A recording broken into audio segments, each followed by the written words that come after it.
झारखंड में 2024 के चुनाव के ठीक पहले हेमंत सोरेन और इंडिया गठबंधन के नेताओं के लिए अग्नि परीक्षा का आज दिन है, क्योंकि झारखंड में उपचुनाव हो रहा है।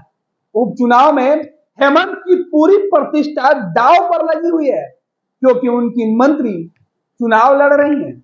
अगर वो चुनाव में परिणाम अपने पक्ष में नहीं लाती है तो फिर मंत्रिमंडल से उनकी कुर्सी ही नहीं जाएगी, बल्कि हेमंत की पूरी प्रतिष्ठा दांव पर जो लगी है वो खत्म हो जाएगी। ऐसे में एनडीए गठबंधन ने बीजेपी और आजसू ने भी अपनी पूरी ताकत झोंक दी है इस बार इस सीट पर जीत हासिल करने के लिए। आपको बता दें कि झारखंड सरकार के मंत्री रहे जगन्नाथ महतो के निधन के बाद यह सीट खाली हुई थी और अब इस सीट पर उपचुनाव की जब घोषणा हुई तो जेएमएम ने जगन्नाथ महतो की पत्नी को अपना उम्मीदवार बनाया। उनको उम्मीदवार बनाने से पहले ही हेमंत सोरेन की जो सरकार है उन्होंने बेबी देवी को हेमंत सोरेन मंत्रिमंडल में उनको मंत्री बना दिया और उसी दिन यह तय हो गया था कि जब उपचुनाव की घोषणा होगी तो वो जेएमएम की उम्मीदवार होंगी। लेकिन दूसरी तरफ जो आजसू है, जो लगातार उस सीट पर दावा करती रही है, चुनाव लड़ती रही है और दाव लगाती रही है, उसने भी अपने पूरी तैयारी के साथ उम्मीदवार मैदान में उतारने का फैसला लिया और अब सीधी जो टक्कर है वो आजसू और जेएमएम के उम्मीदवार के बीच बताई जा रही है। इस वक्त वहां वोटिंग शुरू हो चुका है। सुबह से ही मतदान केंद्रों पर जो मतदाताओं की लंबी कतारें वो दिखने लगी थी।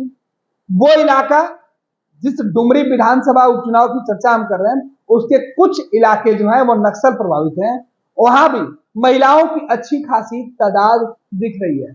हमारे सहयोगी तेज प्रताप जुड़ेंगे और बताएंगे अब तक मतदान को लेकर क्या रेशियो है, वोटर किस तरीके से मतदान केंद्र पहुंच रहे हैं और क्या कुछ रुझान है। तेज, डुमरी उपचुनाव को लेकर किस तरीके के जो चुनाव के दौरान जो स्थितियां निकल के सामने आ रही है, तस्वीरें निकल के सामने, उसमें क्या कुछ अपडेट अब तक है आपके पास? देखिए गणेश, डुमरी में उपचुनाव हो रहा है और जगन्नाथ महतो के निधन के बाद ये चुनाव हो रहा है। जगन्नाथ महतो का कोरोना संक्रमित हुए थे, उसके बाद दिल्ली में इलाज चल रहा था और इलाज के दौरान उनकी मौत हो गई थी। तो उसके बाद जो है यह सीट खाली थी और चुनाव पिछले दिनों चुनाव आयोग ने इस पे चुनाव तक की तारीख का ऐलान किया था। जिसके बाद आज मतदान हो रहा है और आज सुबह से ही महिला मतदाताओं की जो है वो तादाद बढ़ी है। सबसे बड़ी बात यह है गणेश कि वहाँ महिला मतदाता, नक्सल प्रभावित इलाका है डुमरी विधानसभा क्षेत्र, बहुत ही कम वोटिंग होती है।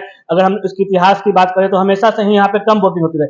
ऐसे में वहाँ महिला मतदाता जो है बढ़ चढ़ कर जो है हिस्सा ले रहे। और सबसे बड़ी बात है कि गणेश उम्मीदवार भी दोनों महिला है। अगर हम बात कर ले कि झारखंड मुक्ति मोर्चा के, तो झारखंड की जो शिक्षा मंत्री बेबी देवी हैं उनको वहां पे उम्मीदवार बनाया गया है जो हेमंत सोरेन की तरफ से। वहीं अगर हम एनडीए की बात कर ले तो एनडीए गठबंधन की तरफ से यशोदा देवी को उम्मीदवार बनाया गया है, जो कि जो झारखंड के प्रदेश अध्यक्ष हैं बाबूलाल मरांडी उनके काफी करीबी मानी जाती हैं। आजसू की उम्मीदवार, हाँ आजसू की उम्मीदवार है, लेकिन उनके काफी करीबी मानी जाती है। तो ऐसे में जो इन दोनों उम्मीदवार है, दोनों महिला उम्मीदवार है और इन दोनों के बीच लड़ाई चल रही है। और सुबह से ही जो वहां सुबह 7 बजे से मतदान शुरू हुआ और मतदान के बाद से ही महिला के जो है मतदाता वो लगातार जो है लंबी लंबी कतारें लगी हुई है वो पोलिंग बूथ के बाद। और सुबह में ही सब हम बात कर लें कि तो सुबह में ही जो जेएमएम की प्रत्याशी हैं बेबी देवी, वो सबसे पहले अपने बूथ संख्या 347 पे गई और वहां जाके मतदान किया।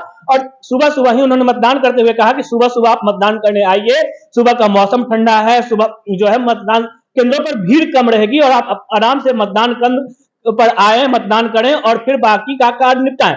अगर हम तकरीबन 3 लाख वोटर हैं जी, 2,96,000 कुछ वहां मतदाता हैं और ये जो वोटर हैं आज तय करेंगे कि कौन सी महिला आज उनके सिरमौर बनेगी। और बाबूलाल मरांडी के लिए भी ये अग्नि परीक्षा है, क्योंकि उनको जब बीजेपी ने ताज पहनाई तो ये पहला चुनाव है उनके लिए। जी बिल्कुल, हम बात कर लें जहां एक तरफ इंडिया गठबंधन की यह पहली परीक्षा, तो वहीं दूसरी तरफ बाबूलाल मरांडी के लिए अग्नि परीक्षा है, क्योंकि बाबूलाल मरांडी भले ही वहां पे बहुत कद्दावर रहे हैं, लेकिन प्रदेश अध्यक्ष बनने के बाद काफी लंबे समय से भाजपा को जो है प्रदेश अध्यक्ष ढंग का या कह लें उचित प्रदेश अध्यक्ष नहीं मिल रहा था। इसके बाद बाबूलाल मरांडी जो काफी कद्दावर नेता माने जाते हैं उस इलाके के और झारखंड के उनको बनाया है, लेकिन उनकी अग्नि परीक्षा है क्योंकि उनके नेतृत्व में पहली बार कोई चुनाव हो रहा है और इस चुनाव में उनको अगर वो जीत दिला पाते हैं तो उनके लिए बहुत बड़ी सफलता होगी। दूसरी तरफ इंडिया के लिए भी गणेश उतना ही बड़ा अग्नि परीक्षा होगा क्योंकि गठबंधन में एक साथ आने के बाद यह पहला कोई राज्य है जहां चुनाव हो रहा है। तो अगर हम बात करें कि क्या वहां पे कितनी संख्या है तो वोटरों की, तो देखिए गणेश वहां डुमरी विधानसभा में 2,98,629 मतदाता है गणेश। वहीं पे अगर हम बात करें पुरुष मतदाता की तो 1,54,452 पुरुष मतदाता हैं। वहीं पे महज कुछ संख्या ही कम है महिला मतदाता गणेश, 1,44,174 महिला मतदाता। मतलब अगर पुरुष मतदाता हैं तो महिला मतदाता ऐसा नहीं कि बहुत लंबा रेशियो है, महिला मतदाता भी वहां बढ़ गए हैं और सबसे बड़ी बात है कि महिला मतदाता ही सब बार अधिक मतदान वहां की है। तो ये जो है बहुत बड़ा फैक्ट होता है क्योंकि ऐसा कहा जाता है कि इंडिया में अगर चुनाव की बात करें तो बहुत कम महिला जो है बढ़ चढ़ के चुनाव में हिस्सा लेती है, लेकिन डुमरी में उल्टा होता है गणेश। यहाँ हमेशा से ही महिला मतदाता जो है बढ़ चढ़ के हिस्सा लेती है और चुनाव में मतदान करने जाती है। ऐसे यही वजह है कि उम्मीदवार भी जो है दोनों महिला उतारा गया गणेश। बहुत बहुत धन्यवाद तेज। तो झारखंड के डुमरी विधानसभा के उपचुनाव से जो ताजा अपडेट निकल के सामने आ रहा था वो हम आपको बता रहे थे। इस बार महिलाओं को तय करना है महिलाओं का भविष्य।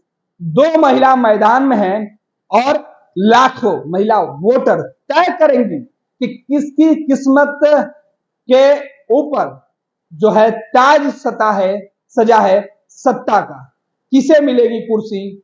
वो डुमरी विधानसभा का जो उपचुनाव हो रहा है वो दोनों महिला मतदाताओं की किस्मत आज ईवीएम में कैद हो जाएगी। हालांकि इन दोनों जो उम्मीदवार हैं इनके अलावा कई ऐसे भी उम्मीदवार इस बार चुनाव के मैदान में अपनी किस्मत आजमा रहे हैं, लेकिन सबसे बड़ा दाव और सबकी निगाहें दोनों गठबंधन की जो प्रबल दावेदार हैं, जो महिला उम्मीदवार हैं, उनके ऊपर झारखंड के लोगों की नजर टिकी हुई है। क्योंकि एक तरफ इंडिया गठबंधन के अग्नि परीक्षा पहली परीक्षा है तो दूसरे तरफ झारखंड के अंदर बाबूलाल मरांडी के लिए भी ये कांटों से बड़ा जिम्मेवारी है। लिहाजा यही वजह है कि हेमंत की प्रतिष्ठा एक तरफ जहां दाव पर लगी है वहीं बीजेपी और आजसू के लिए भी ये करो मरो वाली स्थिति है। देखना है कि सहानुभूति किन के साथ होती है। जगन्नाथ महतो को लेकर कहा जाता है कि उन्होंने अपने इलाके में लगातार चुनाव जीतने के साथ वो लोगों के हर सुख दुख में बढ़ चढ़कर हिस्सा लेते थे। क्या जगन्नाथ महतो को जो लोगों का सम्मान जो प्यार मिलता था वो अब उनकी पत्नी को मिलेगा या वो भरोसा जीत पाएंगी, ये तमाम बातें। दूसरी तरफ जो नया जो झारखंड के अंदर जो बीजेपी के प्रदेश अध्यक्ष बने हुए हैं उनके साथ आजसू का जो गठबंधन है उस गठबंधन पर लोग कितना भरोसा करते हैं वो इस चुनाव में दिख जाएगा।